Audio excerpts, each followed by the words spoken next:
आणि याच संदर्भात ओबीसी नेते नवनाथ वाघमारे हे सुद्धा आपल्यासोबत जोडले गेलेले आहे।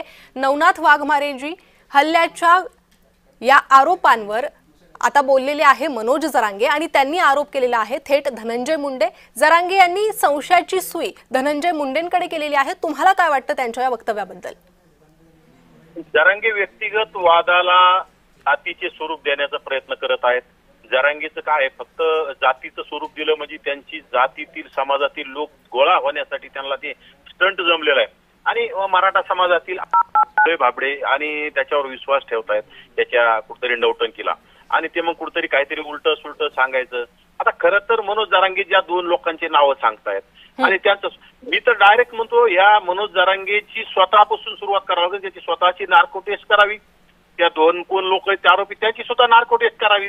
मग त्याच्यामध्ये दूध का दूध पाणी का समोर येऊन जाईल आणि विनाकारण काय होतं धनंजय मुंडे ज्यांचं त्यांचं प्रत्येक जण आपापलं काम करत असेल, परंतु आताच धनंजय मुंडे बीडच्या मेळाव्यात आदरणीय भुजबळ साहेबांच्या मंचावर आले आणि त्यांनी ओबीसीसाठी बोलले की याच्या बुडाला आग लागली आणि यांनी जे सुरुवात केलं की लगेच काहीतरी धनंजय मुंडेंना कसं चक्रव्यूहात अडकायचं, पाठीमागे सुद्धा धनंजय मुंडेंना आरोप करूनच गुंतवण्याचं काम केलं ना। आता जर तसा आरोप जर म्हणलं तसे आरोप केले करून जर गुंतवायचं म्हणलं तर मग ते याचे साताऱ्याचे फलटण प्रकरणामध्ये निंबाळकर माजी खासदार निंबाळकर सुद्धा गुंततायत। मग त्यांची काय यासाठी चौकशी होत नाही, त्यांच्यावर काय लगे या सगळ्या गोष्टी। परंतु धनंजय मुंडे एका ओबीसी घटकातून येत आहेत म्हणून त्यांना विनाकारण टार्गेट करायचं। आता याला येऊ स्वतःला खूप मोठा नेता समजतो, महान नेता समजतो आणि एवढ्या मोठ्या माणसाकडे खरं तर याच्या सोबत सगळे वाळू माफिया, गुटखा माफिया, मटका माफिया, दारू माफिया, जमिनी हडप करणारे, अत्याचार करणारे सगळे लोक, गोरगरिबावर हल्ले करणारे लोक याच्यासोबत टीम असताना याच्यावर कोण याचा जीव घेणं हल्ला करणारे, याला कोण मारणारे? कोणी कोणाला मारत नाही, फक्त Z+ सुरक्षेसाठी प्रयत्न आहे। दुसरी गोष्ट समाजामध्ये आता अस्तित्व कमी होत चाललंय कारण की आता समाजातील मराठा समाजातील अभ्यासू लोक आता कुठतरी निवडणुकींच्या नादाला लागले, स्थानिक स्वराज्य संस्थेच्या निवडणुका होऊ घातल्यात, हे सगळे लोक आता तिकडे कामाला लागले आणि याच्याकडे गर्दी कमी झाली। पण ह्या बाजाराला काय झालंय, गर्दी कमी झाली की याची झोप येतं, याला येत नाही, याला सवय झाली मीडिया आणि गर्दी। याच्या बाहेर पडलं की याला काहीतरी नवीन सुचतं, त्याच्यातूनच माझा अंदाजे सुचलेला आणि त्याचं जर तसंच मत असेल तर नक्की त्यांची नार्को टेस्ट करावी मनोज जरांगेंची।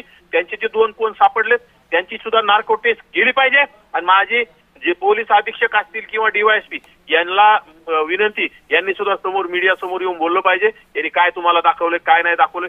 उगाच काहीतरी 2 दिवस मीडिया ट्रायल करून कुणाचं आयुष्य खराब करणं, कुणाला बदनाम करणं आणि पुन्हा जाती तेढ निर्माण करणं, स्वतःच्या फायद्यासाठी स्वतःच्या प्रसिद्धीसाठी किती नाटकं करावेत आणि किती वेळा जाती अरे आता कुठंतरी थोडं लोक विसरायला लागले, मराठा ओबीसी SC ST सगळे एकत्र कुठतरी सुरुवात व्हायला लागली की याला पुन्हा नौटंकी सुचली आणि पुन्हा कुठतरी काहीतरी वेगळं काहीतरी याला वळण देऊन जातीचं स्वरूप देऊन स्वतः वैयक्तिक भांडणाला जातीचं स्वरूप देऊन याला फक्त प्रसिद्धी मिळवण्यासाठी चाललेला हा प्रयत्न आहे, बाकी काही नाही। त्यामुळं माझी मनोज जरांगेला सुद्धा विनंती की रिकामं तुम्ही लोकात वाद वाढवण्याचं काम करू नका आणि गृह विभागाला, पोलीस प्रशासनाला कळकळीची विनंती, मनोज जरांगेची स्वतः नार्को टेस्ट करा। ते 2 आरोपी कोणी नाव सांगितले त्यांची नार्को टेस्ट करा, बाकी कोणाची करायची गरज नाही। त्याच्यातूनच कोणाचा हत्येचं कट आहे हे मनोज जरांगेंनी स्वतः Z+ सुरक्षेसाठी केलेलं मोठं षडयंत्र आहे, त्याच्यातून सिद्ध होऊन जाईल आणि जरांगे पुन्हा बदलणार आहेत। त्याच्यामुळे त्यांची SIT पेक्षा नार्को टेस्ट होणं गरजेचं आहे मनोज जरांगेची आणि त्या 2 आरोपीची, तसंच तरच त्याच्यात दूध का दूध आणि पाणी का पाणी होऊन जाईल। जी, नवनाथ वाघमारेजी धन्यवाद तुम्ही दिलेल्या या सविस्तर प्रतिक्रियेसाठी।